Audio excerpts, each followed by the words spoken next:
Hai teman-teman, selamat berjumpa di channel Economic is That Simple.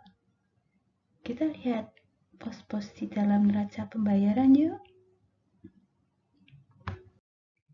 Teman-teman masih ingat ya, neraca pembayaran mencatat seluruh transaksi eksternal. Sehingga neraca pembayaran merupakan gambaran dari seluruh aliran sumber daya atau resource flows, baik berupa aliran uang maupun aliran barang dan jasa, yang kepemilikannya berpindah dari suatu negara ke negara lainnya.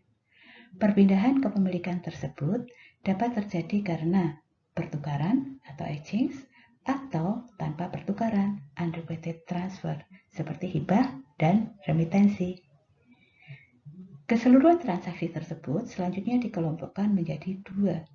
Satu, transaksi yang terkait dengan perdagangan. Kita sebut sebagai current account. Yang kedua, transaksi yang terkait dengan barang modal dan keuangan, yaitu capital and financial account. Sekarang kita lihat apa yang dicatat di dalam transaksi berjalan. Di dalam transaksi berjalan ada transaksi barang yang mencatat ekspor dan impor, ada transaksi jasa yang mencatat aliran jasa transportasi, perjalanan atau travel, ada pendapatan primer yang di dalamnya ada reinvested earning dan dividen, kupon, bunga, diskonto, dan yang keempat, pendapatan sekunder yang di dalamnya ada transfer penghasilan atau remitensi TKI, TKA, dan hibah, baik dalam bentuk barang, jasa, maupun uang. Selanjutnya, transaksi modal dan finansial. Transaksi modal meliputi hibah investasi dan jual beli aktiva tetap atau non-produced assets. Sedangkan di dalam transaksi keuangan meliputi investasi langsung atau direct investment, jual beli surat berharga atau portfolio investment, transaksi derivatif atau financial derivatif, utang dagang, pinjaman, simpanan, atau other investment. Nah, sekarang kita akan lihat bagaimana melakukan pencatatan transaksi di dalam neraca pembayaran. Pencatatan transaksi di dalam neraca pembayaran menggunakan prinsip double entry system. Artinya setiap transaksi dicatat pada dua sisi, yaitu pada sisi debit dan pada sisi kredit dengan nilai yang sama. Namun, karena neraca pembayaran biasanya disajikan di dalam bentuk vertikal, yaitu dari atas ke bawah, maka tidak tampak sisi debit atau kreditnya. Oleh karena itu, berdasarkan konvensi, pencatatan pada sisi kredit diberi tanda plus positif, sedangkan pencatatan pada sisi debit diberi tanda minus atau negatif. Kapan transaksi akan dicatat pada sisi debit? Kapan transaksi akan dicatat pada sisi kredit? Transaksi yang mengakibatkan pengurangan aset atau pertambahan kewajiban dicatat pada sisi kredit, berarti bertanda plus. Sedangkan transaksi yang mengakibatkan pertambahan aset atau pengurangan kewajiban akan dicatat pada sisi debit, berarti bertanda minus atau negatif. Baik teman-teman, melanjutkan dari slide sebelumnya ya. Apa sih contohnya transaksi yang dicatat pada sisi debit atau bertanda negatif?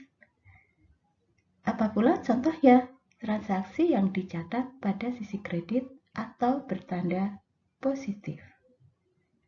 Ya, impor. Impor adalah transaksi yang bersifat menambah aset atau mengurangi kewajiban. Maka, impor akan dicatat sebagai debit dan akan bertanda negatif.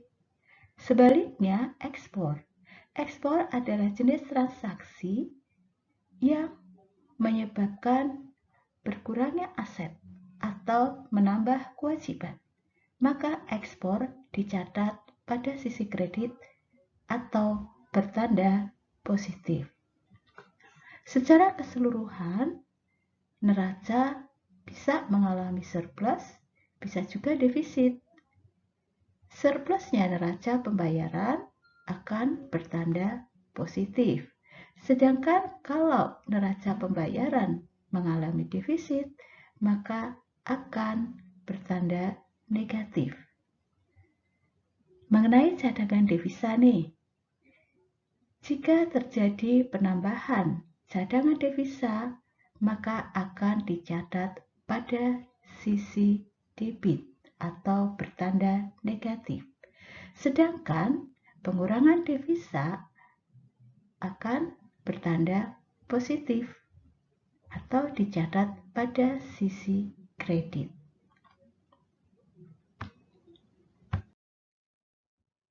Nah, teman-teman, ini adalah contoh perkembangan neraca pembayaran Indonesia dari tahun 2015 sampai dengan triwulan pertama tahun 2020.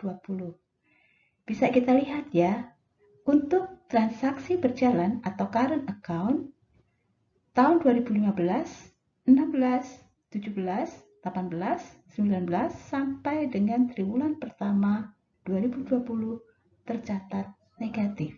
Ini mencerminkan bahwa besarnya impor lebih besar dibandingkan ekspor. Berarti apa ya?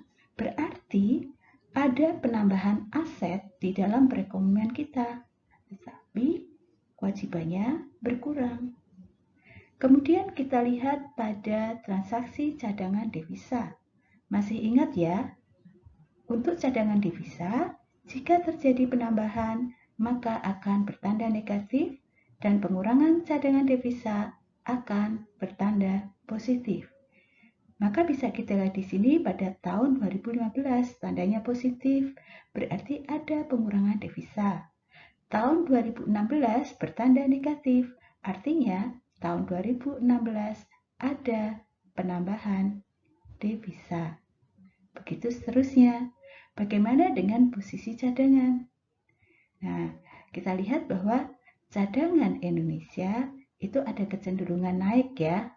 Memang kemudian turun pada tahun 2018, naik lagi pada tahun 2019 dan pada triwulan pertama tahun 2020 itu mengalami penurunan dibandingkan dengan tahun 2019.